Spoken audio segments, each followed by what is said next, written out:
Hello everybody and welcome to the video. आज हम लेने वाले हैं chapter number 6 directors and key managerial personnel of a company का। आज मैं 5th पार्ट लेने वाली हूँ। इसके पहले मैंने 4 पार्ट करके काफ़ी सारा लेसन कवर कर दिया है। काफ़ी लंबा लेसन है, इसीलिए काफ़ी सारे पार्ट्स करना पड़ रहे हैं। आई होप ये आखिरी पार्ट हो। और अगर आपको मेरा इसके पहले का वीडियो देखना है तो आप मेरे अकाउंट पर जाके चेक कर सकते हो। तो चलिए टाइम वेस्ट नहीं करेंगे, लेकिन अगर आप नए हो तो प्लीज़ सब्सक्राइब कर दो चैनल को, ताकि आने वाले वीडियोस के नोटिफिकेशन आपको मिलते रहे। अपने दोस्तों के साथ ज़रूर शेयर करना, और वीडियो अच्छा लगे तो प्लीज़ लाइक करना भूलिएगा नहीं, एक थम्स अप ज़रूर दे दीजिएगा, और एक कमेंट तो प्लीज़ बनता ही है।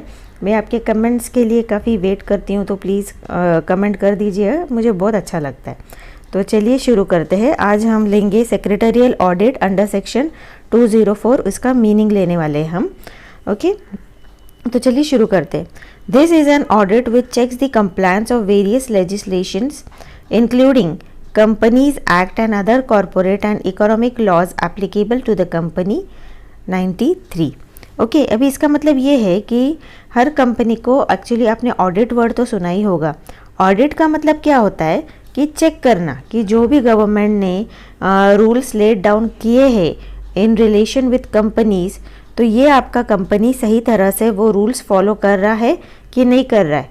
अगर उसे कुछ ज़रूर हेल्प चाहिए तो उसे हेल्प दो, उसे अगर ठीक से नहीं समझ में आया है लॉज तो उसे समझाओ, और अगर वो कुछ उसे फ़ाइन लगाने की अगर ज़रूरत है तो फ़ाइन भी लगाओ।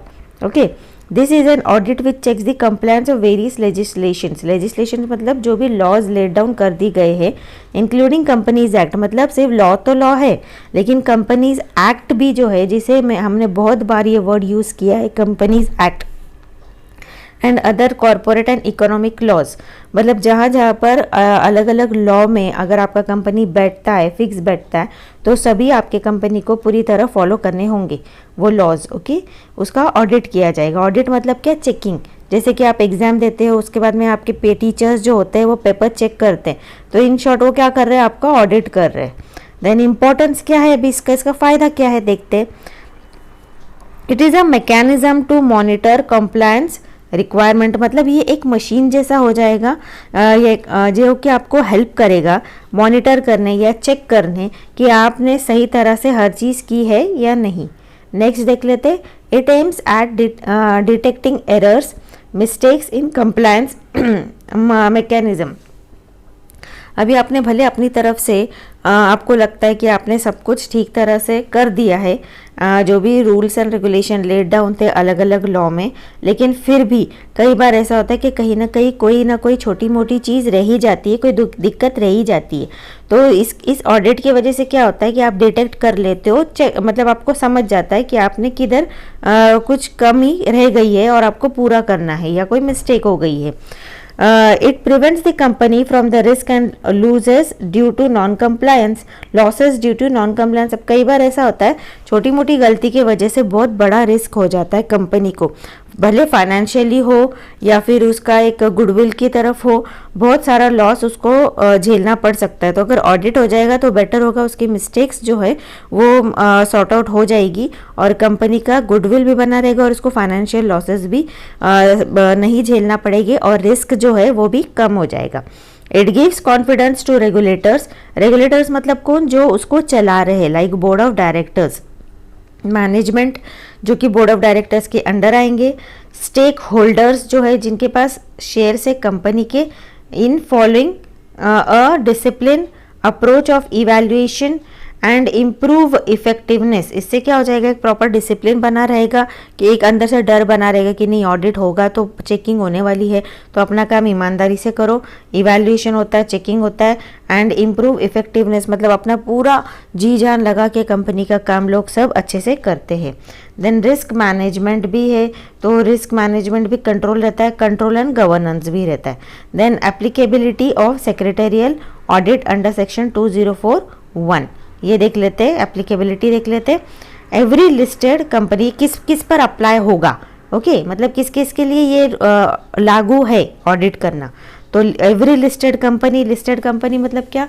जितने भी आप टीवी लगाते होंगे, अगर जी बिजनेस न्यूज़ लगाते होंगे तो उसके अंदर ये बताते हैं शेयर्स बताते हैं ना, ये कंपनी का शेयर ऊपर गया, ये कंपनी का शेयर नीचे गया, मतलब वो कंपनी ने अपना जो नाम है वो SEBI में रजिस्टर किया है और वहाँ पर उसके शेयर्स कितने ऊपर नीचे जा रहे हैं उसका रिकॉर्ड वो टीवी पर बताते हैं, या फिर वो जो भी स्पेसिफिक उसका न्यूज़ होता होगा उसमें दिखाते हैं। तो लिस्टेड कंपनी क्या मतलब वो SEBI में लिस्ट हो गई है और उसके शेयर्स के जो रेट्स रहते हैं, भाव रहते हैं, जो भी ऊपर नीचे होता है वो सब बताया जाता है। तो ये हर लिस्टेड कंपनी को करना है। Then every public company with laid up share capital of ₹50 crore और मोर, जितना भी पब्लिक कंपनी है जिनका पेड अप शेयर कैपिटल मतलब उसका जितना भी शेयर कैपिटल उसके पास पूरा आ गया है पब्लिक की तरफ से, उतना पैसा कितना 50 करोड़ से एंड मोर, और उतना वो शेयर्स इशू भी कर सकता है, उसको परमिशन मिल चुका है। तो मोर देन ₹50 करोड़ और मोर, या फिर every public company with a turn over of ₹250 crore और मोर, मतलब जितना भी कंपनी है जिसका साल भर का टर्न ओवर मतलब जितना भी उसका प्रॉफिट है वो मोर देन 250 करोड़ हो जाता है, उसका भी जो उसको भी करना होगा। And every private company which is subsidiary of a public company, public company मतलब क्या हो जाएगा, फॉर एग्जांपल गवर्नमेंट कंपनी हो गया, उसने एक आधा प्राइवेट कंपनी खरीदा है, तो ये जो प्राइवेट भले वो छोटा सा प्राइवेट कंपनी होगा, ये क्या होगा एक सब्सिडरी कंपनी होगा। मैंने आपको पिछले वीडियो में भी समझाया है ना, जिसको हम खरीद लेते हैं वो होता है सब्सिडरी कंपनी, और जो खरीदता है उसको बोलते हैं होल्डिंग कंपनी। तो जो जितना भी सब्सिडरी कंपनी उन सभी पर ये लागू होता है। Then appointment of secretarial auditor, अभी कौन करेगा ये, जो बंदा जिसको पूरी तरह से नॉलेज होगा ये सब करने का उसी को तो हम अपॉइंट करेंगे ना, वरना आधे अधेरे इंफॉर्मेशन वाले पर्सन को अपॉइंट करना मतलब वो ऐसा हो जाता है खतरे की घंटी टाइप हो जाता है ना। मतलब बेटर है कि कोई वेल क्वालिफाइड अच्छा बंदा हम अपॉइंट करें।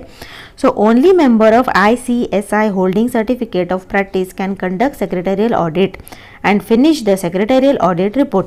अभी ये मैंने आपको मैं शुरू से समझा रही हूँ सेक्रेटरी, अभी कौन बंदा बन सकता है सेक्रेटरी, हाँ जिसके कंपनी सेक्रेटरी से स्पेशली जो कि जिसके पास CS का डिग्री है, और CS का डिग्री कौन देता है, ये ICSI जो है ना, ये लोग ये एक इंस्टीट्यूशन है ICSI, ये पिछले वीडियो में भी हमने देखा।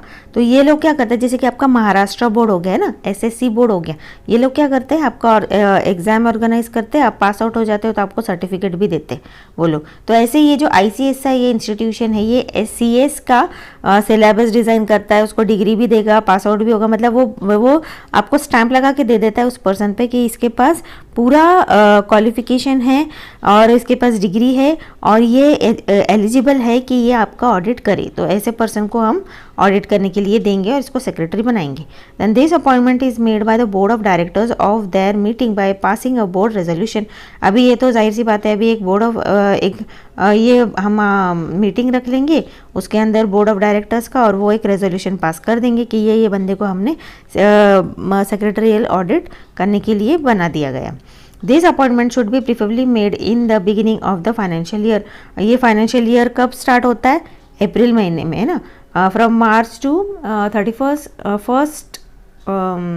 मार्च से अप्रैल तक होता है ना। तो फिर ये जो स्टार्टिंग जो होता है आई थिंक अप्रैल से स्टार्ट होता है, तो आपको तब से अपॉइंट कर लेना पड़ेगा ये सेक्रेटरियल और सेक्रेटरी 1 अप्रैल टू 31 मार्च है ना। तो 1 अप्रैल को अभी उसी महीने के अंदर आपको अपॉइंट करना पड़ेगा। ऐसा फाइनेंशियल ईयर होता है, कंसिडर किया जाता है 1 अप्रैल टू 31 मार्च। आप जितने भी सम सॉल्व करोगे ना अकाउंट्स के अंदर, उसमें मोस्टली आप 31 मार्च ही लिखोगे। फाइनेंशियल ईयर तभी एंड हो जाता है और शुरू कब होता है, 1 अप्रैल को। देन नेक्स्ट देख लेते हैं, the appointment should be preferably made in the beginning of the financial year thus to make possible checking of compliance on a continuous basis. The secretarial audit report should be in prescribe format, that is form number MR3। अभी ये कोई government ने let down किया रहेगा format, उस हिसाब से उसको फॉर्मेट बनाना होगा। And to be annexed with the board report, मतलब बोर्ड मीटिंग में जो रिपोर्ट बनाई जाती है, एनेक्स मतलब उसके साथ में उसका ये ऑडिट का रिपोर्ट लगाया जाएगा। Then the chief finance officer CFO के बारे में देख लेते क्या चीज़ है ये। CFO is the officer of a company who is responsible for companies finances. Okay ये एक CFO जो है वो एक ऐसा ऑफिसर है, एक ऐसा पर्सन है जो कि रिस्पॉन्सिबल है कंपनीज के फाइनेंशियल हैंडलिंग के लिए। फाइनेंस मतलब क्या, पैसे के लेन देन में।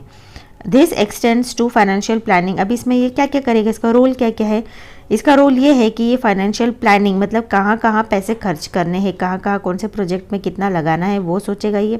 देन जो पैसा ऑलरेडी है उसको मैनेज करना, कहाँ पर इन्वेस्ट करना, लॉसेस भी नहीं होना चाहिए, रिटर्न्स भी मिलना चाहिए, और जब पैसे की ज़रूरत हो तब हमारे तुरंत हाथ में आ जाना चाहिए पैसा, ऐसे मैनेज करना चाहिए।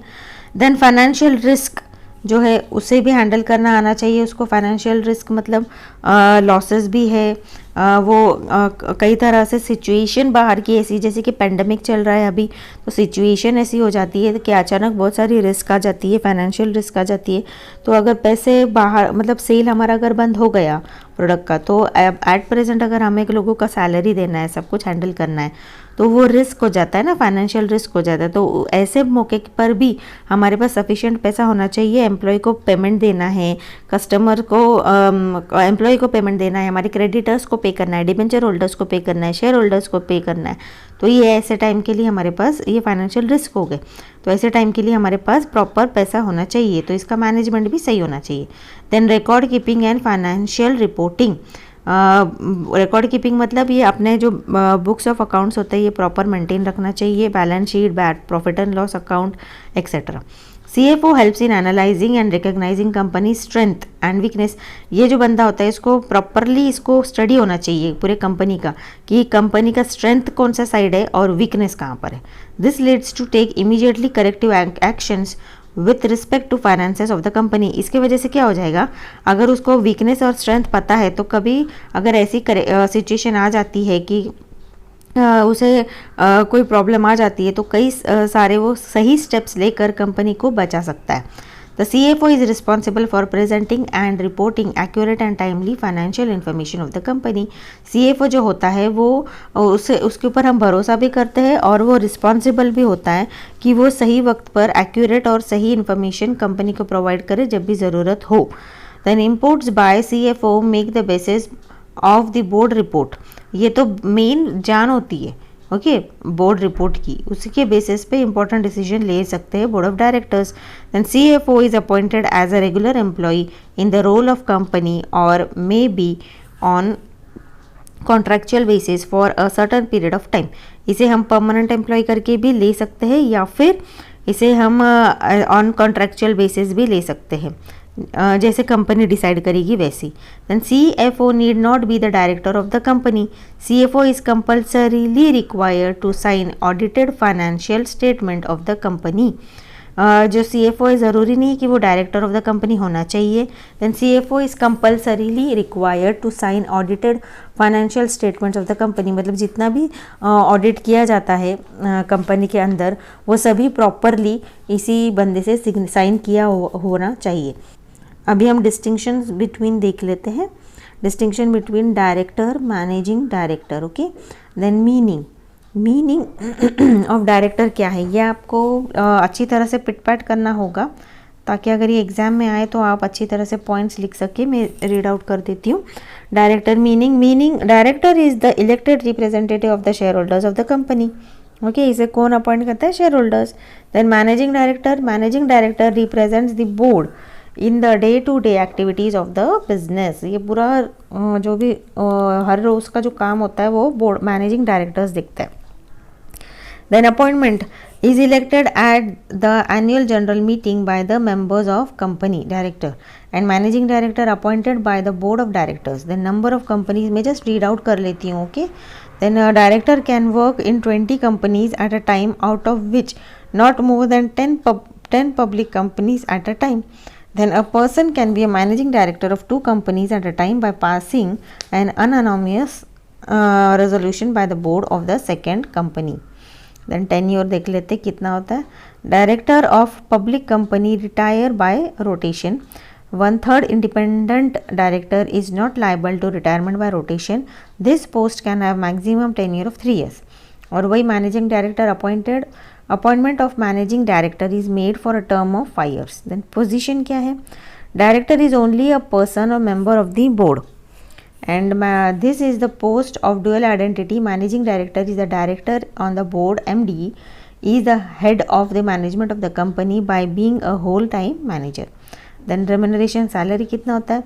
Specific provision entitles the directors for remuneration for their services. The director is given fees to attend board meeting which may be up to 1 lakh plus prescribed remuneration. ये जो सब पॉइंट्स है ना, ये सब मैंने लेसन में समझा दी आपको, तो इसलिए मैं अभी सब बस रीड आउट करती हूँ कि पूरी डिटेल में बहुत अच्छे से समझा है, तो आप वीडियो जाके पीछे देख लो. If more than one managing director is appointed, the maximum remuneration cannot be more than 10% of a net profit. MD is entitled to either a monthly salary or 5% of net worth. Status क्या है? Director is elected representative of shareholders managing company on their behalf. They can be agent of the company but not employees of the company. As the duties of managing director are more than that of an ordinary director with more contribution, efforts and time wise, MD can be treated as the employee of the company. Okay ये actually मैंने ना ये सारा का सारा समझा दिया है आपको. अगर आप चाहो तो मैं फिर भी रीड आउट कर देती हूँ आपके लिए. Managing director, the managing director represents the board in day to day management of the company and whole time. Director is a director who devotes whole time of the working of the company. Powers क्या है? Managing director is entrusted with substantial power of management and whole time director does not have discretionary powers to take decision on policy matters. The number of posts, a person can be a managing director of more than one company if the board of second company unanimously approves his appointment, and a person cannot have whole time employment of more than a company at a time. So more than one whole time dictatorship is not possible. अभी यहाँ पर managing director and manager के बारे में distinction between दिया है. चलिए मैं जस्ट रीड आउट कर देती हूँ आपके लिए. Meaning, the managing director is the representative of the board as far as the day to day administration of company in concerned, and manager is a person in charge of whole or substantially whole management of the affairs of the company. Then power, managing director is entrusted with substantial power of management and the manager is entrusted with whole or substantial whole power of management. Then position held, the managing director must be the director of the company and the manager need not be a director of the company. Number of posts, a company may have more than one managing director. The company can have only one manager. Appointment, the managing director may be appointed by virtue of an agreement with company or resolution passed by company's general meeting or board meeting or a memorandum or article of the company.